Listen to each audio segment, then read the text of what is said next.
Hello and नमस्ते, स्वागत छ हजुरहरूलाई नेपाल अनलाइन स्कुल च्यानलमा। आज हामी बिबिएस थर्ड इयरको बिजनेस ल अन्तर्गत हामी यहाँ जुन हाम्रो बेलमेन च्याप्टरमा केही रिमेनिङ पोर्सनहरू हाम्रो बाँकी थियो त्यसलाई आज हामी यहाँ कभर गर्न जाँदैछौँ है त। हामीले यस अहिलेका भिडियोमा हामीले बेलमेनसँग सम्बन्धित जस्तै बेलरका राइट्स ड्युटिज साथै त्यसै गरी हामीले बेलिजहरूको राइट्स ड्युटिजहरू सबै हामीले लगभग सबै कभर गरिसकेका छौँ है त। र हामीले यसमा नर्मली हामीलाई एक्जाममा सोधिने क्वेसनहरू जुन हाम्रो 10 मार्क्सदेखि लिएर 2 मार्क्सको क्वेसनहरू हामीले सबै छलफल गरिसक्यो है त लगभग हामीले। र आज चाहिँ हामीले यस भिडियोमा जुन हामीले बेलमेनसँग सम्बन्धित मात्रै कभर गरेका थियौँ अघिल्लो भिडियोमा, र आज हामीले यस भिडियोमा चाहिँ हामीले प्लेजसँग सम्बन्धित विभिन्न जानकारीहरू चाहिँ हामी यहाँ लिन जाँदैछौँ। जस्तै हामीले नर्मली प्लेज भने त अब हामीलाई थाहा नै छ है, कस्तो भन्दाखेरि हामीले जुन गुड्सको भयो प्लस भ्यालुएबल कुनै पनि चिजहरू भयो र साथै कुनै पनि कागजपत्रहरू डकुमेन्ट्सहरू हुन्छ नि, हो त्यो सबै चिजहरूको लागि चाहिँ एउटा डेलिभर्ड गर्ने एउटा माध्यम, जस्तो एउटा डेलिभर्ड गर्नुलाई नै हामीले के भन्छ त प्लेजको रूपमा लिन्थ्यौँ है त। जस्तै अब बेलमेनमा त जस्ट हामीले गुड्सहरू मात्रै डेलिभर्ड गर्छौँ भनेर चाहिँ यसरी हामीले पढेका छौँ है। तर प्लेजमा चाहिँ हाम्रो के हुन्छ त गुड्सहरू जस्तै वस्तु अथवा सामानहरू भयो र कुनै पनि मूल्यवान चिजहरू भ्यालुएबल अथवा कुनै पनि कागजपत्रहरू डकुमेन्ट्सहरू हुन्छ नि, हो तिनीहरूलाई चाहिँ डेलिभर्ड गरिन्छ यो प्लेजमा भनेर चाहिँ हामीले बुझिसकेका छौँ। र प्लेज पनि एउटा यो कन्ट्र्याक्ट हो जसमा चाहिँ के हुन्छ भन्दा चाहिँ दुईवटा पार्टीहरू चाहिँ हुने गर्दछ, जसमा चाहिँ अब के हुन्छ प्लेज र प्लेजी पनि भनिन्छ, जसलाई हामीले है नर्मली बुझ्नु पर्दा। र यसरी हामीले त्यो जुन प्लेज भनेको के हो भनेर चाहिँ यसरी सामान्य भाषा हामीले जानिसकेपछि अब हामीले जानुपर्ने चाहिँ प्लेज चाहिँ कतिखेर चाहिँ भ्यालिड हुन्छ। अब सबै चिज जसले मलाई उसले होइन र जसले मलाई उसलाई यसरी गुड्सहरूदेखि लिएर जे मलाई त्यो यसरी डेलिभर गर्यो भन्दैमा हामीले त्यसलाई प्लेज भन्छौँ त भन्दैनौँ नि है। र कुनै एउटा जस्तै एउटा कन्डिसनहरू हुन्छन्, त्यो कन्डिसनहरू फुलफिल भए मात्रै हाम्रो चाहिँ के हुन जान्छ त भ्यालिड प्लेज, हाम्रो कानुनी रूपमा नै हाम्रो यो प्लेज चाहिँ एउटा के हुन जान्छ त भ्यालिड, त्यसले चाहिँ एउटा मान्यता प्राप्त गर्न जान्छ भन्ने कुरा चाहिँ हुन्छ। हो त्यसको बारेमा चाहिँ आज हामी हेर्छौँ है त। जस्तै मिनिङ अफ द प्लेज जुन मैले अब खासै यसलाई मैले लेख्न जरुरी ठानेँ, किन भन्दाखेरि यो प्लेज भनेको चाहिँ के हो भन्दाखेरि अब goods or valuable or the के हो त डकुमेन्ट्स आर डेलिभर्ड, जसलाई हामी के भन्छौँ त प्लेज भन्छौँ। र जसमा चाहिँ के हुन्छ त यो भन्ने नि एउटा कन्ट्र्याक्ट हो, र कन्ट्र्याक्ट भएपछि जसमा पार्टिजहरू 2 पार्टिज हुन्छ, एउटा हुन्छ प्लेजी र एउटा हुन्छ प्लेजर है, अथवा पाउनर अथवा पाउनी पनि भन्न सक्छौँ हामीले है यसमा यो प्लेजमा। र हामीले यो प्लेजमा यो बेलमेन जस्तै गरेर डेलिभर त गर्छ, के डेलिभर गर्छ त गुड्स मात्रै नभएर यसले कुनै पनि भ्यालुएबल वस्तुहरूदेखि लिएर र डकुमेन्ट्सहरू कागजपत्रहरू पनि यसले डेलिभर गर्नुलाई नै बुझाउने गर्दछ। र मेन उद्देश्य हुन्छ नि यो प्लेज गर्नुको मेन उद्देश्य के हो भन्दाखेरि अब हामीले यहाँ अलरेडी हेरिसकेका छौँ जुन हाम्रो बेलमेन र प्लेजसँग भिन्नतामा, जसमा हाम्रो के थियो त प्लेज गर्नुको मेन उद्देश्य भनेको के हो त, यसको प्लेज गर्नुको ओन्ली वान उद्देश्य भनेको के हो भन्दा चाहिँ आफ्नो दायित्वहरू वहन गर्ने, आफ्नो दायित्वहरू पुरा गर्ने उद्देश्यले चाहिँ गरिएको एउटा के हो त एउटा सम्झौता अथवा एउटा कन्ट्र्याक्ट भनेर चाहिँ हामीले बुझ्नुपर्ने हुन्छ। जसमा चाहिँ के गरिन्छ त आफ्नो दायित्वहरू चाहिँ कसरी चाहिँ उसले वहन गर्छ भन्दाखेरि उसले आफ्नो डेब्टहरू जुन हाम्रो तिर्नुपर्ने जुन ऋणहरू हुन्छ त्यसलाई तिरेर अथवा जस्तै उसले गर्नुपर्ने कामहरू चाहिँ उसले गरेर, अर्थात् यहाँ के भनेको छ भन्दाखेरि by the payment of the debt अथवा by the performance of the duty भन्ने कुरा चाहिँ हाम्रो रहेको छ है त प्लेजमा। र अब हामी यहाँ हेर्न जाँदैछौँ जुन हाम्रो कस्तो भन्दाखेरि 10 मार्क्समा सोधिने गर्दछ। 10 मार्क्समा सोधिने क्वेसनहरूले हामीले हेर्दाखेरि यो प्लेजमा चाहिँ के हुन्छ भन्दाखेरि जुन हाम्रो 10 मार्क्सलाई पनि डिभाइड गर्ने गर्दछ, जस्तै 3 अथवा 4 नम्बर दिने what is mean by the pledge भन्ने, र त्यसपछिको बाँकी रिमेनिङ नम्बर हुन्छ नि मार्क्सहरू हुन्छ त्यो चाहिँ किन भन्दाखेरि चाहिँ what are the essential of a valid pledge भने यस्ता क्वेसनहरू चाहिँ दुईवटा क्वेसनहरू चाहिँ जोडेर चाहिँ एउटा सर्ट जस्तै र अलिकति एउटा चाहिँ अर्को लङ जस्तो टाइपको क्वेसनहरू सोधेर चाहिँ 10 मार्क्स गरेर चाहिँ बनाएको हुन्छ है त। त्यसलाई हामी अब हेरौँ यसमा। र यदि हजुरहरूले यसभन्दा अघिका जुन हाम्रो भिडियोहरू छ जसमा हामीले यस्तो पार्ट 1 पार्ट 2 र पार्ट 3 गरेर चाहिँ हामीले सबै जो बेलमेनका सबै बेलर बेलिगोहरू बारेमा र यसमा सोधिने 2 मार्क्समादेखि लिएर हाम्रो 10 मार्क्समा सोधिने क्वेसनहरूलाई हामीले अलरेडी यसरी डिस्कस गरेका छौँ है त। त्यसलाई यदि हेर्नु भएको छैन भनेदेखि हेर्नु होला है त, किन भन्दाखेरि अब हामीले डाइरेक्टली यता हामीले सिफ्ट हुँदाखेरि यो भिडियो डाइरेक्टली हेर्दाखेरि नबुझ्न सकिन्छ नि त, त्यसै कारणले गर्दाखेरि। र अब के हुन्छ त अब हामी यहाँ हेरौँ जुन हाम्रो 10 मार्क्सको लागि यो प्लेसबाट है त। लगभग यदि अब हामीले लगभग हुन त बेलर अथवा बेली गरेर सबै गरेर बेलमेनका कुराहरू त हामीले कभर गरिसकेका छौँ है। तैपनि हजुरहरूलाई जुन हाम्रो बेलमेनसँग सम्बन्धित अब अझै पनि केही कुराहरू कोही कन्सेप्टहरू चाहिँ अझै पनि जान्न मन छ भनेदेखि हजुरहरूले कमेन्ट सेक्सनमा राख्न सक्नुहुनेछ है। त्यसलाई अनि हामी नेक्स्ट भिडियोमा कभर गर्न सक्छौँ। र आज हाम्रो यहाँ क्वेसन रहेको छ है त। क्वेसन नम्बर 1 जुन हाम्रो 10 मार्क्सको लागि चाहिँ स्पेसल्ली नै बनाएको छ है त। हाम्रो क्वेसन रहेको छ what is meant by pledge. What is meant by pledge. अनि त्यसपछि यहाँ के छ त अर्को क्वेसन हामीलाई सोध्न सक्ने भनेको what are the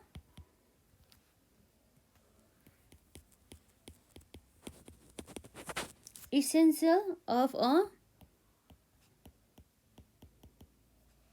valid pledge। Valid pledge हुनको लागि चाहिँ हाम्रो आवश्यक पर्ने तत्त्वहरूलाई चाहिँ हामीले के भन्छ त essential elements of a valid pledge भन्यो त। इसेन्सियल्स अफ द आवश्यकहरूको इलिमेन्ट्स नभन्यो भने यहाँ चाहिँ जस्ट हाम्रो क्वेसनमा चाहिँ इसेन्सियल मात्रै भनेको छ है त। जसमा अब हामी यहाँ हेर्न सक्छौँ है त। के हेर्न सक्छौँ भन्दाखेरि जुन हाम्रो यहाँ रहेको छ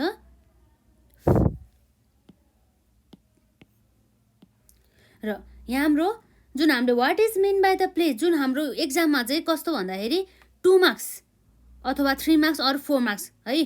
4 मार्क्ससम्म चाहिँ म्याक्सिमम् 4 मार्क्ससम्म चाहिँ यसरी प्लेजको डेफिनेसनको लागि चाहिँ यसरी एलोट गरेको देखिन्छ है। र बाँकी हाम्रो 10 मार्क्स यो टोटल त हाम्रो 10 मार्क्सको लागि हो नि त। यो टोटल कति मार्क्सको हो त 10 मार्क्सको लागि बनाएको हो।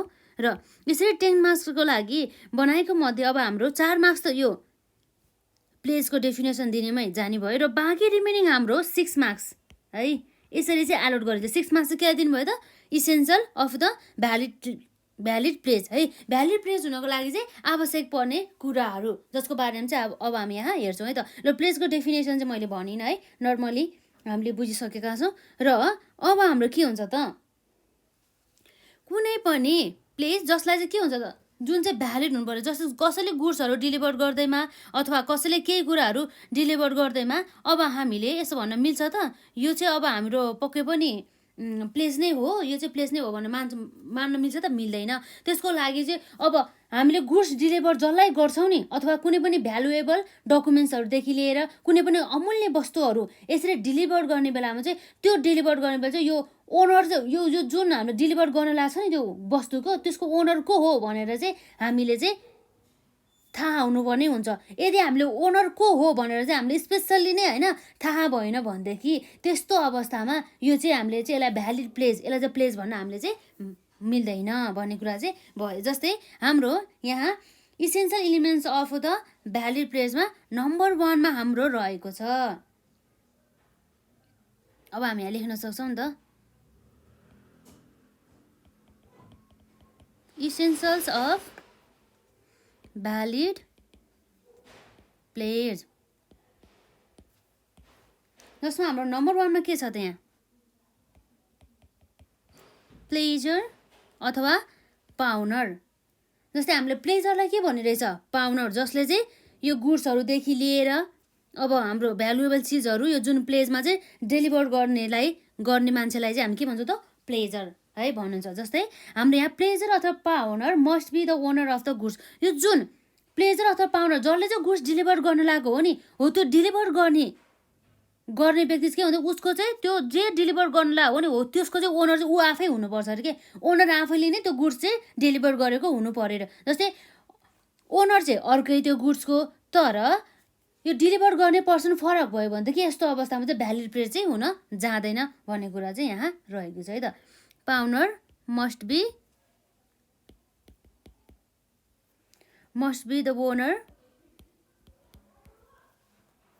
ओनर अफ गुड्स भन्ने कुरा भयो है।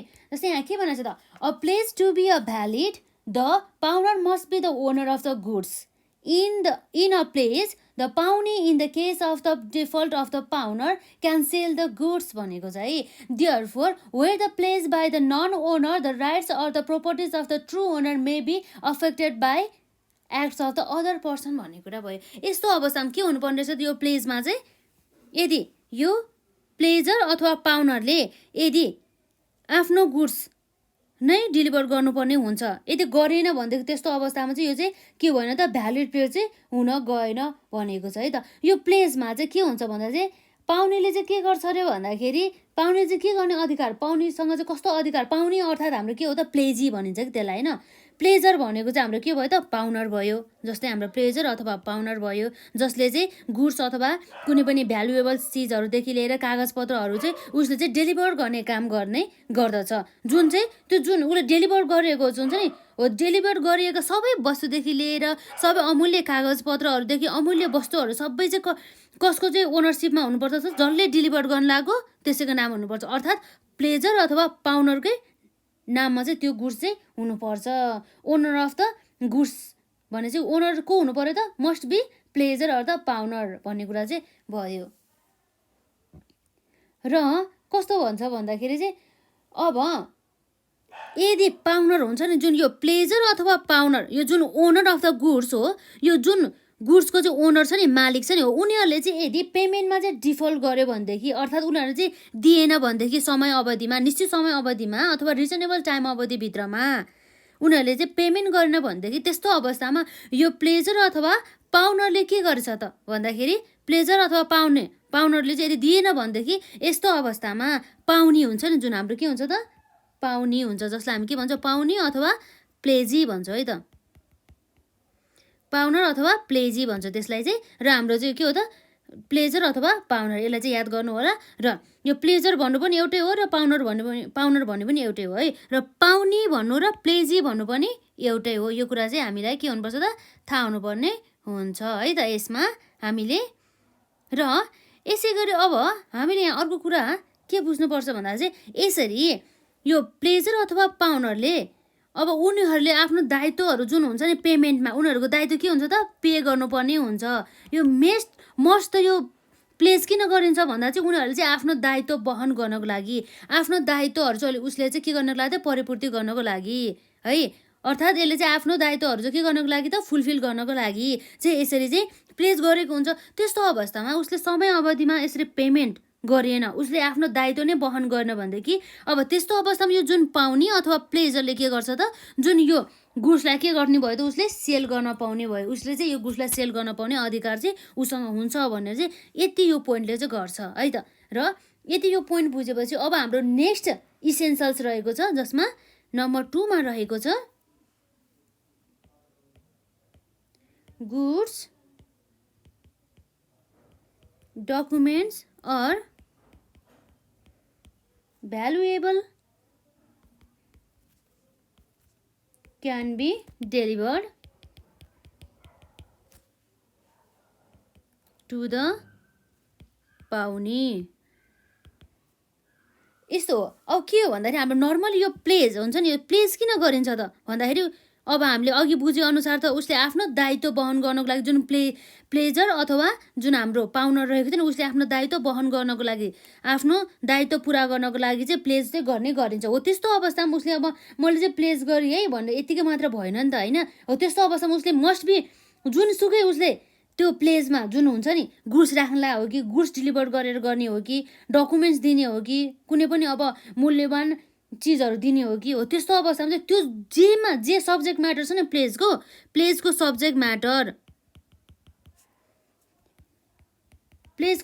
म्याटरमा हाम्रो के पर्न सक्छ त, एउटा गुड्स पर्न सक्छ है, केसेस अनुसार अब जे पनि हुन सकिन्छ नि त है।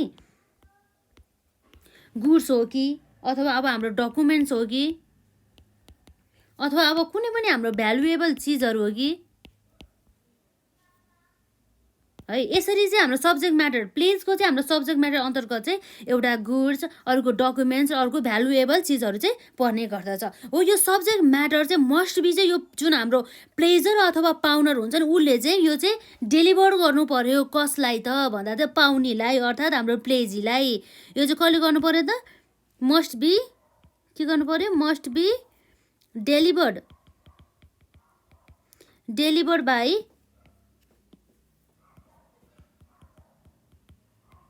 must be delivered by whom भन्दाखेरि delivered by the पाउनर अथवा हाम्रो यसमा के हुन्छ त, प्लेजर पनि हुनसक्छ, यसलाई प्लेजर पनि भनिन्छ नि त है। पाउनर अथवा प्लेजर कसलाई त भन्दा टु द पाउने अर प्लेजी भन्ने कुरा भयो है। यसरी चाहिँ हामीले छुटाउन जानु पऱ्यो कि यो पोइन्टले हामीले यति कुरा गर्ने हो कि अरू केही पनि भने छैन है। नर्मली छ, धेरै आतिनु पर्दैन। यसमा जे भनेको छ यति कुरा लेख्यो भने पनि हाम्रो मार्क्स चाहिँ के हुन्छ त, सेकेन्ड हुन जान्छ है त। र यहाँ के भनेको छ त, हाम्रो पोइन्टले नै सबै कुरा भनेको छ कि यसमा के भनेको छ भन्दा चाहिँ goods documents or the valuable can be delivered to the pawnee भनेको छ है त। यसलाई चाहिँ केलाई डेलिभर गर्नु पऱ्यो त, डेलिभर गर्नु पऱ्यो कसलाई, पाउने अथवा कसलाई त, प्लेजीलाई। किनभने उनीहरूले चाहिँ अब पेमेन्ट गर्ने भनेको छ नि त। त्यस्तो अवस्थामा मुखले मात्रै भनेर भएन नि त है। कुनै पनि वस्तु अथवा कुनै पनि भ्यालुएबल चिजहरूदेखि डकुमेन्ट्सहरू कागजपत्रहरू चाहिँ उनीहरूले चाहिँ अब पुग्ने गरी चाहिँ दिनु पऱ्यो नि त है। त्यस्तो अवस्थामा यो भयो। र अब यसपछि के छ त, अब हाम्रो यो क्वेसन नम्बर उयो हाम्रो 1 हो। अब यो 1मा पनि अब हाम्रो इलिमेन्ट्स हाम्रो जुन इसेन्सियल्समा जम्मा 2वटा भयो। र अब नम्बर 3मा अब हाम्रो भ्यालिड प्लेस हुनको लागि अब आवश्यक पर्ने चिजहरू के हुनसक्छ त, जस्तै हाम्रो यहाँ रहेको छ goods or documents are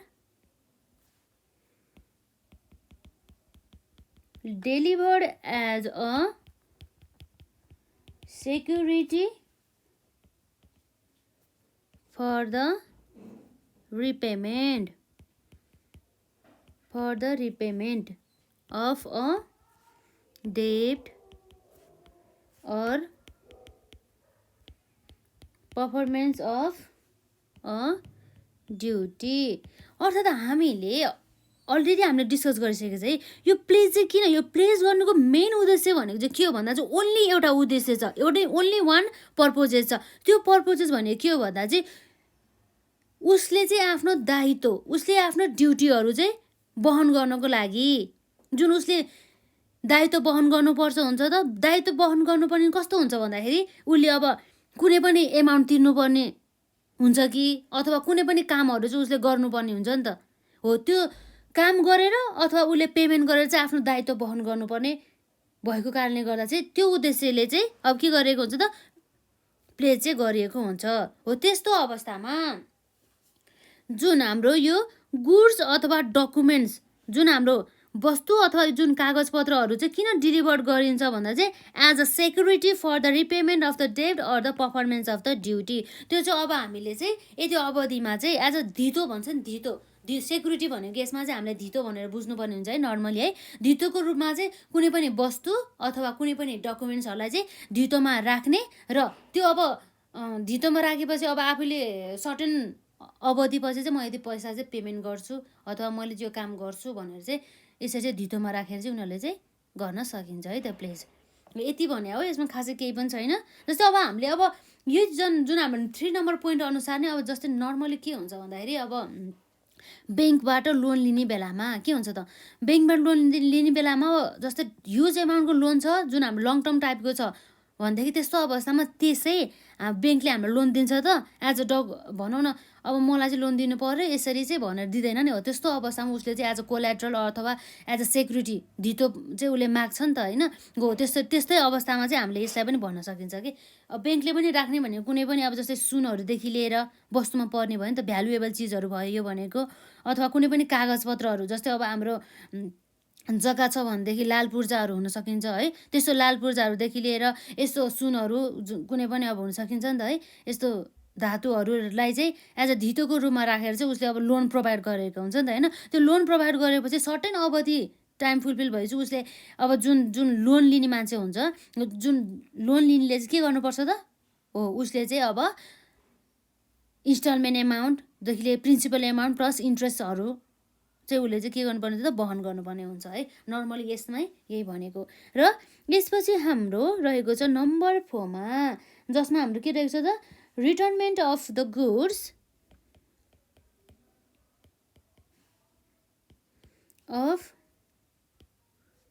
or documents. अर्थात् के हो भन्दा चाहिँ अब जुन हाम्रो प्लेजी अथवा पाउने जसले चाहिँ गुड्स अथवा कुनै पनि भ्यालुएबल चिजहरू चाहिँ उसले चाहिँ अथवा कागजपत्रहरू चाहिँ उसले रिसिभ गरेको हुन्छ एज अ सेक्युरिटीको रूपमा, कोबाट त, प्लेजरबाट अथवा पाउनरबाट हो। यस्तो अवस्थामा यो प्लेजर र अब यो हाम्रो प्लेजर अथवा के हुन्छ त हाम्रो पाउनरले चाहिँ आफ्नो दायित्वहरू चाहिँ सबै वहन गरिसकेपछि अब यो जुन हाम्रो प्लेजी अथवा पाउनीले चाहिँ त्यो उनीहरूले धितोमा राखेको कुराहरूलाई चाहिँ फुक्का गरिदिनुपर्छ र अर्थात् त्यसलाई चाहिँ रिटर्न गरिदिनुपर्छ भन्ने कुरा मात्रै गरेको हो कि। जस्तै after the repayment of the debt or the performance of the duty the goods of the document must be return by the pawnee to the pawnor भन्ने कुरा रहेको छ है। जस्तै अब बुझ्नुभयो नि, जुन हामीले यसरी सुरुमा चाहिँ यसरी डकुमेन्ट्सहरू चाहिँ अब हामीले चाहिँ निश्चित समयको लागि धितोमा राखेको हुन्छ जुन हाम्रो पाउनर अथवा के हुन्छ त यसमा प्लेजरले हो। त्यस्तो अवस्थामा उसले आफ्नो दायित्व उसले दिनुपर्ने एमाउन्ट दिइसक्यो अथवा उसले गर्नुपर्ने काम चाहिँ उसले गरिसक्यो भनेदेखि यस्तो अवस्थामा उसले अब के गर्नुपर्ने हुन्छ त, उसले आफ्नो दायित्व वहन गर्यो भनेदेखि अब हामीले उसको सम्पत्तिलाई अझै हामीले अब अनि एज अ सेक्युरिटी छ यो चाहिँ भनेर यसले हामीले कब्जा गरेर राखेर हुन्छ त, हुँदैन। त्यसलाई चाहिँ हामीले फुक्का गर्नुपर्ने हुन्छ अर्थात् रिटर्न गर्नुपर्ने हुन्छ भनेर चाहिँ यही डकुमेन्टले यसमा चाहिँ हाम्रो यो पोइन्टले चाहिँ कुरा गर्छ है त। र यसपछि अर्को हाम्रो यहाँ पोइन्ट रहेको छ जसले चाहिँ हाम्रो भ्यालिड प्लेजलाई चाहिँ जनाउने गर्दछ। त्यसमा चाहिँ हाम्रो के छ भन्दाखेरि सेल अफ गुड्स, त्यो जुन धितोमा राखिएको गुड्स जुन एज अ सेक्युरिटीको रूपमा राखेको गुड्स हुन्छ नि, वस्तु हुन्छ नि अथवा डकुमेन्ट्स हुन्छ नि, डकुमेन्ट्सलाई त अब हामीले बेच्न त मिलेन, तर यो गुड्सलाई चाहिँ भनौँ गुड्सको हकमा चाहिँ हो। यस्तो अवस्थामा यो भ्यालिड प्लेजमा चाहिँ के हुन्छ भन्दा चाहिँ होइन, यदि हाम्रो जुन पाउनर अथवा प्लेजर छ उसले चाहिँ मैले यो समय अवधिमा मैले यो काम गर्छु अथवा मैले यति एमाउन्ट बराबरको चाहिँ लोन दिन्छु भनेर भनेको थियो, तर उसले निश्चित समय अवधिपछि पनि जुन हाम्रो तोकिएको त्यो एउटा फिक्स डेट हुन्छ नि हो, त्यो डेट अवधिभित्र पनि उसले पेमेन्ट गरेन भनेदेखि अथवा उसले आफ्नो काम गरेन भनेदेखि त्यस्तो अवस्थामा चाहिँ जुन हाम्रो यो पाउने अथवा के हुन्छ त प्लेजीले चाहिँ त्यसलाई चाहिँ सोल्ड गर्न पायो त्यो गुड्सलाई एज अ ओनर, म नै यो गुड्सको चाहिँ ओनर हो भनेर चाहिँ उसले सेल गर्न पायो। र उसले चाहिँ यसरी गुड्स सोल्स गर्ने बेला चाहिँ मस्ट के गर्नु पर्यो त, नोटिस चाहिँ दिनु पर्यो कसलाई त, पाउनरलाई। जस्तै हामीले चाहिँ एउटा कुरामा चाहिँ झुकिनु भएन कि यो पाउनर भनेको को हो अथवा यो हाम्रो के हो त प्लेजर भन्ने को हो अथवा यो को हो त पाउने अर प्लेजी भनेको को हो भने चाहिँ यो दुईवटा कुरामा चाहिँ हामी चाहिँ कहिले पनि झुकिनु भएन कि।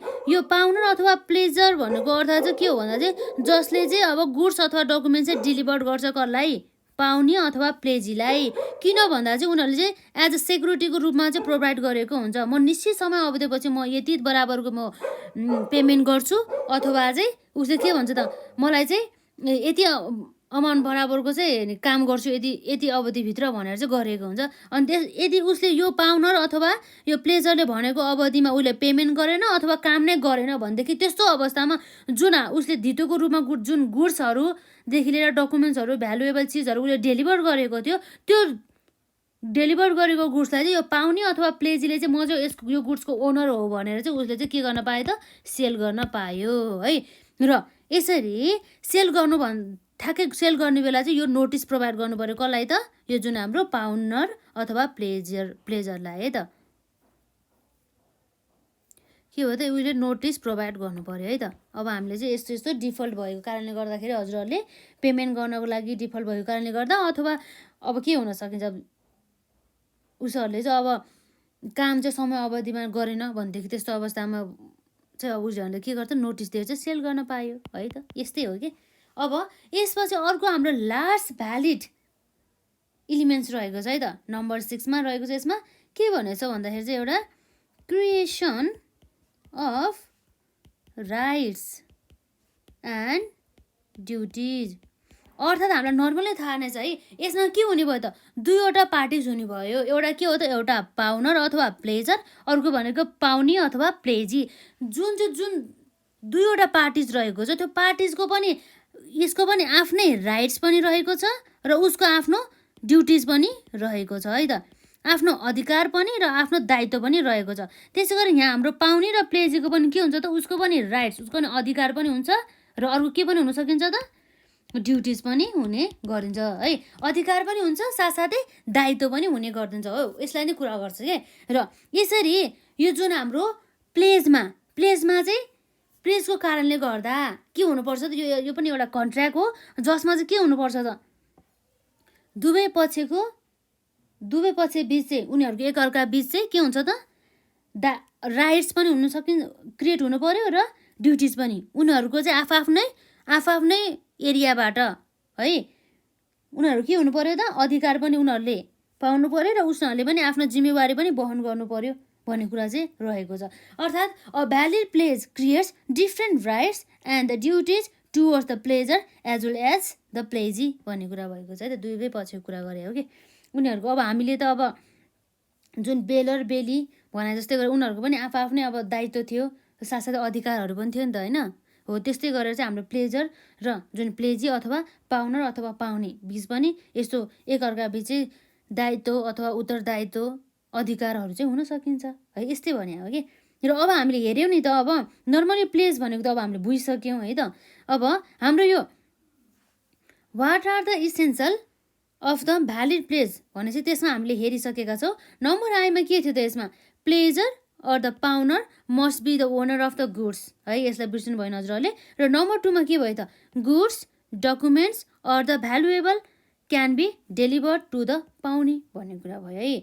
र अर्को नम्बर 3 मा हाम्रो के छ त, goods or the documents are delivered as a security for the repayment of the डेब्ट or the performance of a duty भन्ने कुरा भयो है। र नम्बर 4 मा रहेको छ returnment of the goods or the documents. र नम्बर 5 मा रहेको छ हाम्रो यसमा सेल्स अफ द गुड्स। र नम्बर 6 जुन हाम्रो लास्ट रहेको छ यसमा creations of the rights and the duties. यस्तो प्लेजको कारणले गर्दाखेरि चाहिँ दुई पक्ष बिच चाहिँ एकअर्का प्रति के हुने भयो त, दायित्व अथवा अधिकारहरू चाहिँ उत्पन्न हुनुपर्छ। त्यसपछि मात्र चाहिँ यो चाहिँ एउटा भ्यालिड प्लेज हुन्छ भन्ने कुरा चाहिँ हाम्रो यो पोइन्टले गर्छ है त। यसरी हामीले 6वटा essential elements of a valid pledge भनेर हामीले हेऱ्यौँ र एकदम इम्पोर्टेन्ट छ है एक्जामको लागि। र अब हामी अर्को जुन हाम्रो लङ क्वेसनमा सोधिने क्वेसनलाई अब हामी यहाँ के गर्न चाहन्छौँ त, कभर गर्छौँ है त। जस्तै हाम्रो लङ क्वेसन अब हामी हेर्छौँ। भेरी लङ क्वेसन भनेर त कस्तो हो भन्दाखेरि 15 मार्क्समा सोध्ने हो नि त यसमा है। जस्तै हाम्रो आजको लागि यहाँ हाम्रो रहेको छ क्वेसन नम्बर 2 है त। क्वेसन नम्बर 2 जसमा के भनेको छ त, what is pledge discuss the cases with examples where a non-owner can make a valid pledge भन्ने कुरा भयो है। ठ्याक्कै यसको एक्सेप्सन के, जुन हाम्रो भ्यालिड प्लेज एक्सेप्सन भन्दा पनि अब हामीले चाहिँ जुन नम्बर 1 पोइन्टमा हामीले के भन्नु पर्दै थियो त, हेर त यहाँ यसमा हामीले नम्बर 1 मा भन्ने पढ्दाखेरि हामीले के भन्दैछ भन्दा चाहिँ प्लेजर र पाउने मस्ट बी के हुनुभयो त, ओनर अफ द गुड्स भने चाहिँ जुन उसले गुड्स अथवा कुनै पनि भ्यालुएबल चिजहरू उसले डेलिभर गर्ने बेला चाहिँ जसले डेलिभर गर्न लागेको हो त्यो जे डेलिभर गर्न लागेको हो त्यसको ओनर चाहिँ त्यो आफै हुनुपर्छ। अर्थात् हाम्रो प्लेजर अथवा पाउनर चाहिँ must be the owner of the goods भनेर हामीले अघि हेऱ्यौँ। तर हाम्रो यहाँ पोइन्टले के भन्दैछ भन्दाखेरि चाहिँ यस्तो केसेसहरू जुन हामीले वाट इज द प्लेज जुन बारेमा हामी अहिले डिस्कस गर्दैनौँ, हामीले अलरेडी गरिसकेका छौँ। र अब हामी यहाँ फोकस हुन्छौँ discuss the cases with the examples where a non owner can make a valid pledge भन्ने कुरा भयो है। र यो जुन हामीले नम्बर 1 मा अघि भ्यालिड प्लेजको लागि चाहिँ प्लेजर अथवा pawnor must be the owner of the goods भनेर पढेका थियौँ है भ्यालिड प्लेज हुनको लागि। तर अब हामीलाई यस्तो कुरा सोध्दैछ कि हामीले यस्तो कुरा डिस्कस गर्नुपर्ने भयो कि जसमा चाहिँ हामीले एक्जाम्पल सहित चाहिँ जुन प्लेजर अथवा पाउनर चाहिँ के हुनु भयो त, ओनर अफ द गुड्स नभए पनि यो चाहिँ भ्यालिड प्लेज हुन्छ भन्ने कुरा चाहिँ रह्यो है त। यसमा हामीले के भनेको थियो त, जस्तै हामीले नर्मली हाम्रो नर्मल जेनरल रुल अनुसार के भयो त प्लेजर, त्यो त हाम्रो यो नर्मल रुल अनुसार है त। नर्मल रुल अनुसार के भयो प्लेजर अर पाउनर, जुन पाउन प्लेजर अथवा पाउनर चाहिँ के हुनु पर्यो त must be the owner of goods भन्ने कुरा भयो है त। प्लेजर अथवा pawnor must be the owner of the goods. तर यो चाहिँ के हो त जेनरल रुल अथवा नर्मल रुल। तर यसको एक्सेप्सन रहेको छ है त। के छ त यसको एक्सेप्सन रहेको छ। त्यो केसेसहरूमा के हुन सकिन्छ त यो जुन प्लेजर अथवा पाउनर छ नि हो यो चाहिँ ओनर अफ द गुड्सको चाहिँ ओनर नभए पनि त्यस्तो अवस्थामा उनीहरूले डेलिभर गरिएको डकुमेन्ट्स अथवा गुड्स हो त्यो सबै के हुनुभयो त एउटा भ्यालिड प्लेज हुने भयो भन्न मात्रै खोजेको कि यसमा। बुझ्नुभयो नि यसमा के भनेको रहेछ त प्लेजर अथवा पाउनर चाहिँ यो जुन गुड्स डेलिभर गर्न थालेको हो त्यसको ओनर नभए पनि यस्तो केसेसहरू हाम्रो जुन अहिले डिस्कस गर्न जाँदैछौँ हो त्यो केसेसहरू चाहिँ के हुन्छ त भ्यालिड प्लेज हुन जान्छ भन्ने कुरा भयो। जस्तै त्यो केसेसहरू हामीले डिस्कस गर भन्दैछ है त। जस्तै हाम्रो जुन यहाँ हाम्रो रहेको छ एक्सेप्सनमा जसमा चाहिँ हाम्रो नन ओनरै नभए पनि त्यस्तो अवस्थामा के हुने भयो त भ्यालिड प्लेज हुन गयो। जस्तै हामीले यहाँ हेर्न सक्छौँ एउटा यस्तो केस छ जसमा के छ त भन्दाखेरि प्लेज बाई मर्कन्टाइल एजेन्टले प्लेस गरेको अवस्थामा अर्थात् डेलिभर गरेको अवस्थामा जुन चाहिँ हाम्रो गुड्सको चाहिँ ओनर होइन, ओनर नभएको खण्डमा पनि उसले गरिएको डेलिभर गरिएको गुड्स जसले एज अ प्लेस गरेको छ भनेदेखि त्यो के हुने भयो त भ्यालिड प्लेज हुन गयो।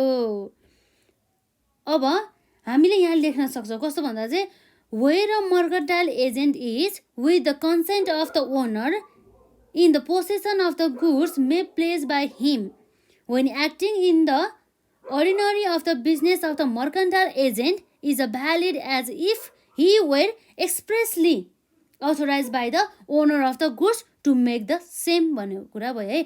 Therefore the place by the mercantile agent become valid भन्ने कुरा भयो है। जस्तै यस्तो अवस्थामा के हुनुपर्ने भयो त यस्तो अवस्थामा अब जुन हाम्रो एजेन्टको अब एजेन्टलाई त अब त्यतिकै एजेन्ट त हुँदैन। एजेन्टमा हाम्रो के हुन्छ थाहा छैन हामीलाई प्रिन्सिपल हुन्छ है त। यसको के हुन्छ त एजेन्टलाई पनि गाइड गर्ने एउटा के हुन्छ त प्रिन्सिपल हुन्छ अर्थात् ओनर हुन्छ। यसलाई ओनर पनि भन्छौँ अथवा के भन्छौँ त प्रिन्सिपल भनिन्छ है त। जुन यो प्रिन्सिपल अथवा ओनर हुन्छ नि हो यो ओनरको चाहिँ कन्सेन्टमा उनीहरूको चाहिँ कन्सेन्ट हुनुपर्यो ल है त। यो गुड्सलाई चाहिँ अब चाहिँ तिमीले चाहिँ एज एजेन्टको रूपमा चाहिँ काम गर्न के अरे एज अ प्लेसको रूपमा चाहिँ तिमीले चाहिँ डेलिभर गर्न पाउँछौ, तिमीले चाहिँ प्लेस गर्न पाउँछौ यो गुड्सलाई भनेर चाहिँ उसको चाहिँ कन्सेन्ट उसको चाहिँ सहमति हुनु पर्यो, सो इच्छा हुनु पर्यो है त। र जुन उसले यो गर्न त यो यसरी प्लेस त गर्यो त्यो गुड्सलाई उसको ओनरको कन्सेन्टमा है अथवा प्रिन्सिपलको कन्सेन्टमा। तर जुन उसले गरिरहेको छ नि त्यो काम चाहिँ अर्डिनरी बिजनेस कोर्समा अर्थात् जुन नर्मली बिजनेस एक्टिभिटिजमा गर्ने जेनरल कोर्स अफ द बिजनेसमा चाहिँ उसले गर्नुपर्ने हुन्छ भन्ने कुरा चाहिँ भयो।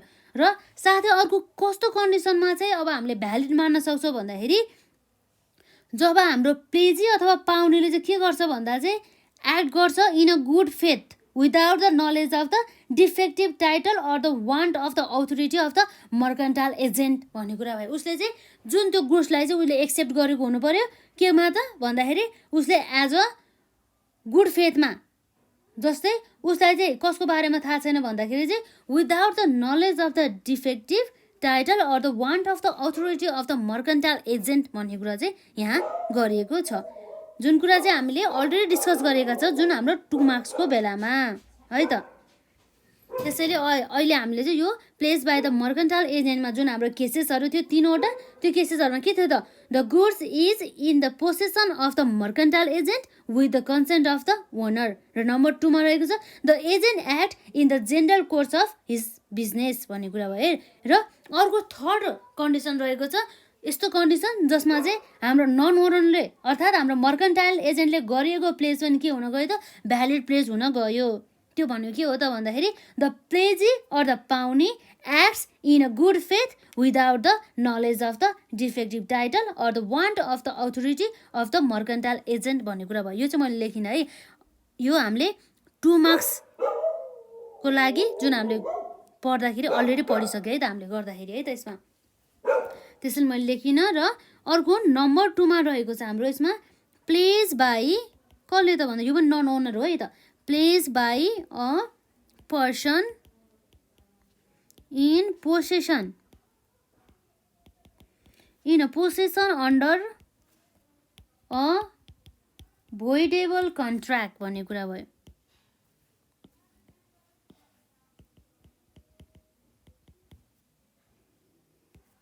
अर्थात् के हो भन्दा चाहिँ pledge by a person in the possession under a voidable contract, अर्थात् यस्तो पर्सनले चाहिँ के गर्यो भन्दाखेरि प्लेस गर्यो। के भयो त जुन कन्ट्र्याक्टलाई चाहिँ हामीले चाहिँ पछि गएर चाहिँ के गर्न सक्छौँ, त्यसलाई टर्मिनेट पनि गर्न सक्छौँ, जसलाई चाहिँ हामीले भोइडेबल भन्नुको अर्थ के हो थाहा छ नि, हामीले जुन हामीले कन्ट्र्याक्टको टाइपमा हामीले पढिसक्यो नि, भोइडेबल कन्ट्र्याक्ट भोइड कन्ट्र्याक्टहरू भनेर है, हो त्यसमा अब हामीले भोइडेबल कन्ट्र्याक्ट भनेर के पढाएको थियो त भन्दाखेरि भोइडेबल कन्ट्र्याक्ट भनेको यस्तो कन्ट्र्याक्ट हो जसलाई चाहिँ सुरुदेखिबाट त्यसलाई चाहिँ भोइड बनाउन सकिँदैन, तर पछि कुनै यस्तो कन्डिसन आयो त्यसमा चाहिँ हामीले चाहिँ यो कन्ट्र्याक्टलाई चाहिँ हामीले टर्मिनेट गर्नु पर्यो भनेदेखि त्यस्तो कन्ट्र्याक्टलाई हामी के भन्छौँ त नर्मली बुझ्नुपर्दा चाहिँ भोइडेबल कन्ट्र्याक्ट भन्छौँ है त। जस्तै हाम्रो के छ भन्दा चाहिँ where a person obtains possession of the goods under a voidable contract, the place created by him is valid. कस्तो कन्डिसनमा भन्दा त if the pledge created before the contract is cancelled, अथवा कन्ट्र्याक्टलाई चाहिँ हामीले क्यान्सल गर्नुभन्दा अगाडि, जुन कन्ट्र्याक्टलाई चाहिँ टर्मिनेट गर्नुभन्दा अगाडि यदि उसले प्लेस गर्छ भनेदेखि त्यस्तो अवस्थामा यो भोइडेबल कन्ट्र्याक्टमा यदि गुड्स पोसेसन गरेको छ भनेदेखि त्यो पनि के हुनु भयो त प्लेज चाहिँ भ्यालिड हुनु पर्ने भयो भन्ने छ है। र अर्को कन्डिसन भने के हो त the प्लेजी has acted in a good faith, सबै ठाउँमा चाहिँ हामीले बुझ्नु पर्यो कि यो जुन प्लेजी हुन्छ नि उसले चाहिँ गुड फेथमा चाहिँ एक्ट गरेको हुनुपर्छ भनेर चाहिँ थाहा हुनु पर्यो है त। र अर्को हाम्रो पोइन्ट रहेको छ the pledgee had no knowledge of the के हो त no knowledge of the irregularity in the transaction from where the placer had obtained the rights of the possession or the knowledge of the defective title of the pleasure. उसलाई चाहिँ defective त्यो प्लेजरमा चाहिँ त्यो जुन place गरिएको good छ त्यसमा चाहिँ डिफेक्टिभ टाइटल छ भनेर चाहिँ उसलाई थाहा हुनु भएन। उसले चाहिँ जुन गुड्सलाई चाहिँ उसले एक्सेप्ट गरेको छ इन गुड फेथमा हुनु पर्यो है भन्ने कुरा चाहिँ यहाँ गरिएको छ। र जस्तै अब हामीले जुन यसमा भोइडेबल कन्ट्र्याक्टसँग सम्बन्धित त्यसमा पनि हामीले अर्को के हेरेन भनेदेखि त्यो जुन पोइन्टहरू चाहिँ अब हजुरहरूको बुकमा त होला है, मैले यहाँ सबै चाहिँ लेखिनँ तर मैले नर्मली बुझाउन मात्रै कोसिस गरिरहेको छु है त। जसमा जस्तै के भयो त pledge by the person in the possession under the voidable contract हुन्छ। भोइडेबल कन्ट्र्याक्ट भनेको त अब हामी बुझिसक्यो। र यसरी हामीले त्यस्तो पर्सनले चाहिँ के गर्यो, यस्तो पर्सन जसको चाहिँ गुड्स छ उसको नाममा, उसको पोसेसन उसको अधीनमा गुड्स छ, तर त्यो गुड्स चाहिँ कस्तो केसेसमा राखिरहेको छ भन्दा चाहिँ भोइडेबल कन्ट्र्याक्टको अन्डरमा राखिरहेको छ। र पछि गएर चाहिँ अब उसले चाहिँ के गर्छ त त्यो गुड्सलाई यो कन्ट्र्याक्ट चाहिँ भोइडेबल अथवा टर्मिनेट जुन भोइड हुनुभन्दा अगाडि अथवा यो कन्ट्र्याक्ट चाहिँ क्यान्सल अथवा टर्मिनेट हुनुभन्दा अगाडि उसले के गरिरहेको छ त भन्दाखेरि अगाडि नै उसले यदि गुड्सलाई चाहिँ प्लेस गरिरहेको छ भनेदेखि र साथसाथै त्यो प्लेजीले चाहिँ त्यो जुन हाम्रो यो प्लेजमा चाहिँ एज अ गुड फेथको रूपमा चाहिँ एक्ट गरिरहेको छ भनेदेखि र जुन हाम्रो प्लेजीसँग चाहिँ कुनै पनि नलेज चाहिँ छैन कि about the irregularity in the ट्रान्जेक्सनको बारेमा अथवा अनि पोसेसन अफ द गुड्सको बारेमा हो, त्यस्तो अवस्थामा चाहिँ हाम्रो के हुनु गयो त भ्यालिड हुन गयो भन्ने कुरा भयो। इभन वेन द के हुन्छ भन्दा चाहिँ यो जुन हाम्रो के छ त यो नन ओनरले पनि प्लेस गरेको बेलामा पनि भ्यालिड हुने केसेसहरू है त। र अर्को नम्बर 3 केसेस रहेको छ है त। त्यो केसेस भने के हो भन्दाखेरि यहाँ pledge by seller in possession after sale. यसले भन्न खोजेको के रहेछ त भन्दाखेरि pledge by the seller in the possession after sales. Pledge कसले गर्यो त? बाई द सेलरले नै गर्यो है त pledge. In the possession after sales भन्दाखेरि after the sale the property or the title in the goods transfer to the buyer. हामीलाई normally थाहा छ है त। यसरी हामीले जुन हाम्रो सेलर, जुन हाम्रो म्यानुफ्याक्चरले चाहिँ यदि वस्तुहरू उत्पादन गरेर उसले बेच्दाखेरि अब के हुन्छ त? उसले बेचिसकेपछि जुन त्यो गुड्सको टाइटलदेखि लिएर जुन उसको त्यो गुड्स नै हामीले डेलिभर गर्नुपर्ने हुन्छ बायरलाई, जुन किन्ने मान्छेलाई। Therefore the seller does not have ownership in the goods sold. Where the goods are sold and they are still in the possession of the seller may place the goods to the other person. In such cases, the place by the seller becomes a valid. अर्थात् त्यो केसेसहरू कस्तो छ भन्दाखेरि if the goods are in the possession of the seller even after the sales, if the pledgee अथवा पाउनी acts in the good faith without having a knowledge of the sale भन्ने कुरा भयो। अर्थात् के हो भन्दा चाहिँ दुईवटा केस भयो कि यो जुन हाम्रो pledge by the seller in the possession after the sales भने चाहिँ एउटा हाम्रो के छ त, हाम्रो यहाँ सेलर रहेको छ र अर्को के छ त, बायर रहेको छ है त। यसरी सेलरले गुड्स के गर्यो त, सेल गर्यो है त, कसलाई? बायरलाई। तर यो बायर आफै पनि गुड्स लिन आएन र सेलरले पनि उसलाई गुड्स पठाएन भनेदेखि त्यस्तो अवस्थामा अब उसले सेल गरेपछि सेलरले पनि गुड्स पठाएन र बायरले पनि लिन आएन भनेदेखि त्यो गुड्स त अब हामी कोसँगै हुने भयो त? उसले बेचे पनि सेलरसँग नै के हुने भयो त? रिमेन हुने भयो। सेलरसँग नै के हुने भयो त? रिमेन हुने भयो। यस्तो अवस्थामा यो सेलरले चाहिँ के गर्न सकिन्छ भन्दाखेरि चाहिँ उसले जुन बेचिसकेपछि पनि ऊ आफूसँग सेल राखिरहेको छ, आफूसँग गुड्स राखिरहेको छ नि हो। यस्तो अवस्थामा त्यो राखिएको गुड्स पनि अब उसले के गर्नुपर्ने हुन्छ त? पछि ट्रान्सफर गर्नुपर्ने हुन्छ बायरलाई। यसरी डेलिभर गर्नुपर्ने हुन्छ होइन त? गुड्स हो। यसलाई पनि हामीले यस्तो अवस्थामा यो के हुन गयो त? भ्यालिड प्लेज हुन गयो। इभन वेन द सेलरले त गुड्स बेचिसक्यो नि त बायरलाई, बायर पो अब त ओनर भयो नि त। अब सेलर ओनर भयो त? भएन भनेदेखि नन ओनर, सेलर अब को भयो त? नन ओनर भए पनि उसले गुड्स यसरी ट्रान्सफर गर्दा ऊ के हुनु गयो त? भ्यालिड प्लेज हुन गयो। यो भनेको एउटा केसेस भयो। र अर्को यसैमा अर्को केसेस कस्तो हो भन्दाखेरि अब जुन हाम्रो सेलरले चाहिँ अब के गर्यो त? बायरले पनि बायरलाई गुड्स नपठाइकन उसले आफैले रिटर्न गर्यो र यो रिटर्न गर्यो। उसले रिटर्न गरे पनि उसले के गर्यो त? आफैसँग राखेन। उसले नेक्स्ट अर्को थर्ड पर्सनलाई के गर्यो त? उसले थर्ड पर्सनलाई एज अ प्लेजको रूपमा दियो है त, बायरले नपठाइकन भनेदेखि यस्तो अवस्थामा यो पनि के हुन गयो त? भ्यालिड प्लेज हुन पुग्यो। तर यस्तो अवस्थामा एउटा कन्डिसन फुलफिल हुनुपर्छ। त्यो कन्डिसन भनेको के हो भन्दाखेरि यो जुन थर्ड पर्सनलाई चाहिँ थाहा छैन कि उसले चाहिँ अलरेडी नै यो हाम्रो बायरलाई चाहिँ अलरेडी सेल गरिसक्यो भनेर चाहिँ उसलाई थाहा हुनु भएन। उसले चाहिँ गुड फेथमा चाहिँ के गर्नु पर्यो त? यो गुड फेथमा उसले के गर्नु पर्यो? यो गुड्सलाई चाहिँ अथवा यो प्लेजलाई चाहिँ लिनु पर्यो। उसले act in a good faith है त, त्यो कुरा भयो। उसलाई चाहिँ यो चाहिँ अलरेडी बेचिसकेको छ भनेर चाहिँ उसलाई थाहा हुनु भएन भन्ने कुरा चाहिँ यति गरे हो कि यसरी हामीले बुझ्नुपर्ने हुन्छ है त नर्मली। र अब अर्को कन्डिसन रहेको छ जसमा पनि अब हाम्रो प्लेज चाहिँ के हुन्छ त? भ्यालिडै हुन्छ यदि pledge by the non owner हो भनेदेखि पनि है त। नम्बर 4 मा रहेको छ हाम्रो यसमा प्लेज बाई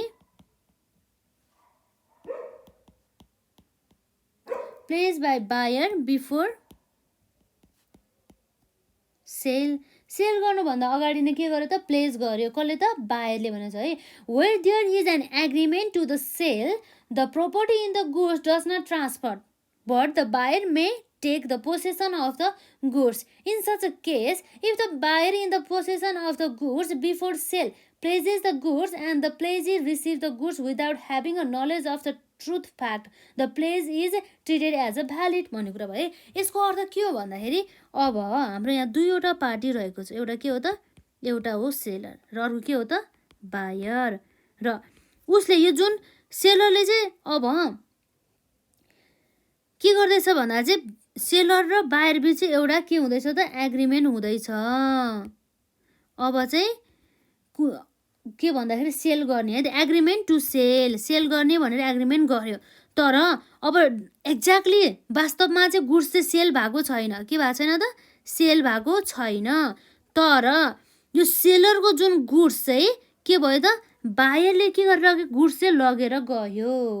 के गर्यो त उसले चाहिँ, प्रोपर्टी अथवा गुड्स चाहिँ जुन बायरले चाहिँ के गर्यो त, उसले चाहिँ आफ्नो पोसेसनमा लियो है।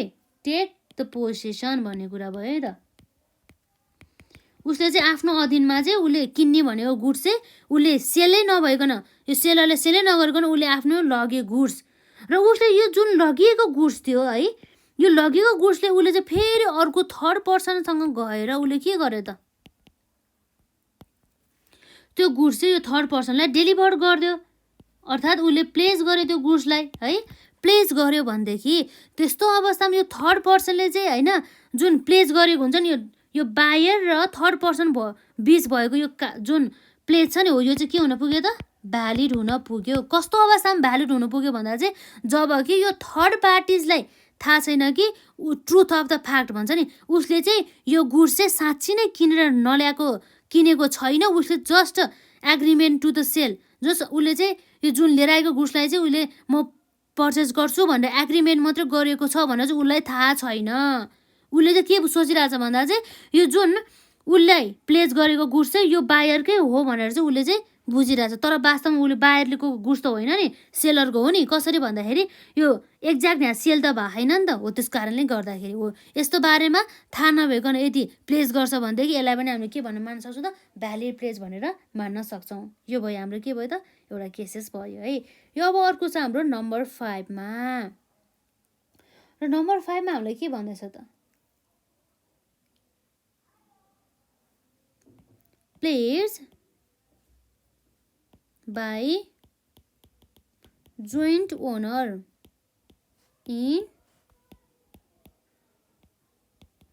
इन पोसेसन भन्दै चाहिँ pledge by joint owner in the possession भन्ने कुरा भयो।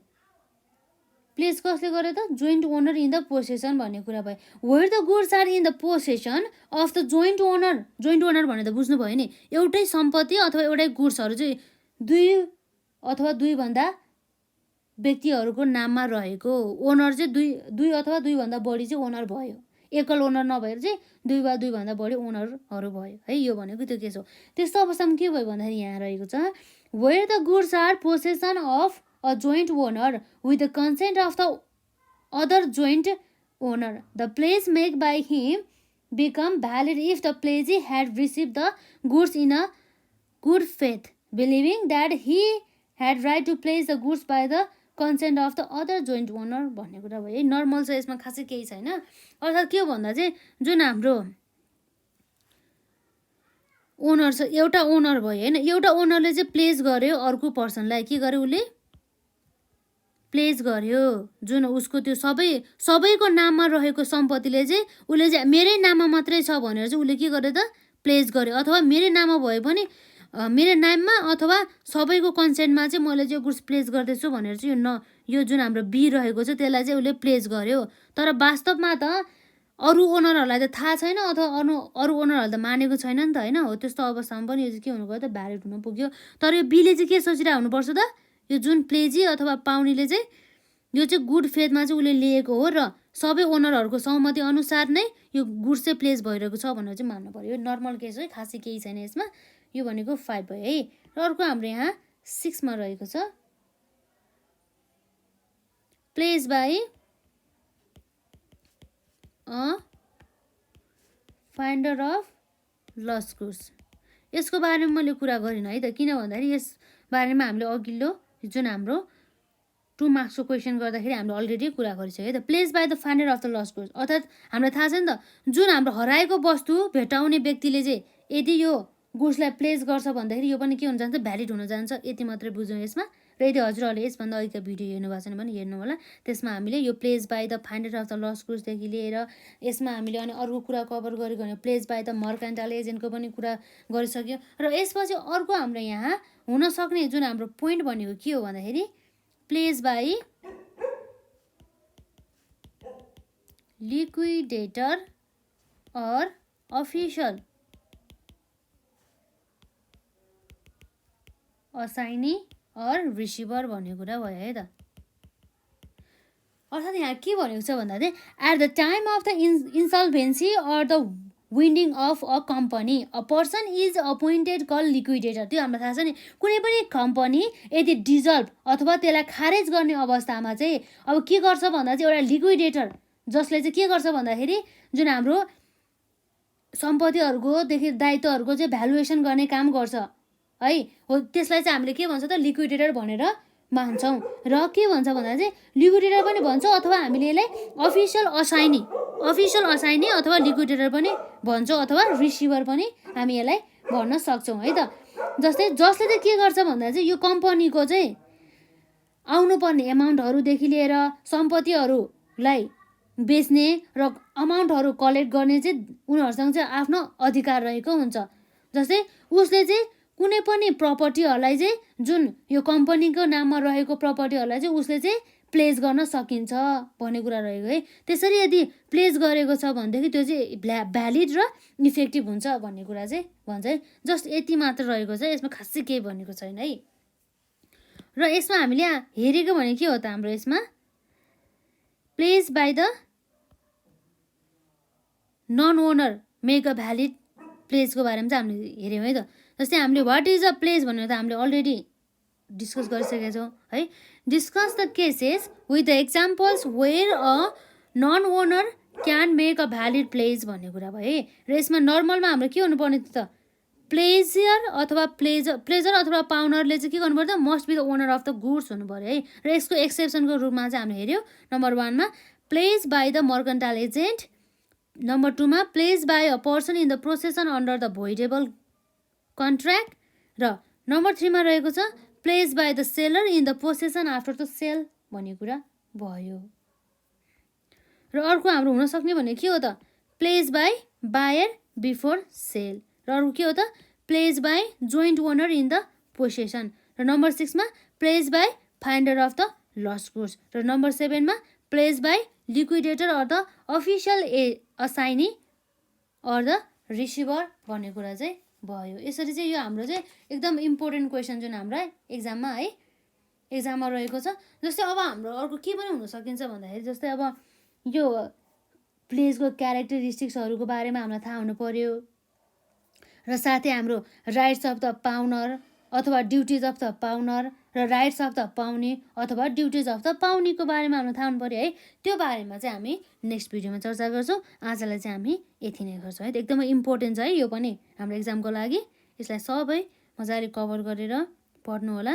यदि इनकेस हामीले कुनै पोइन्टहरू अथवा कुनै पनि टर्महरू बुझिरहेको छैन भनेदेखि त्यसलाई बारम्बार रिपिट गरेर लेख्नुहोस् है। त्यसले गर्दाखेरि माइन्डमा रिटेन हुन्छ है। एउटा पढ्ने तरिका भने त्यो पनि हो कि यसमा जस्तै अब हामीले याद भएर आउँदैन नि त कुनै त त्यस्तो अवस्थामा चाहिँ हामीले चाहिँ बरु 5 चोटि 10 चोटि एउटै चिज लेख्ने के, त्यसरी चाहिँ हाम्रो माइन्डमा रिटेन हुन्छ नि त। र आजलाई चाहिँ यति नै है त।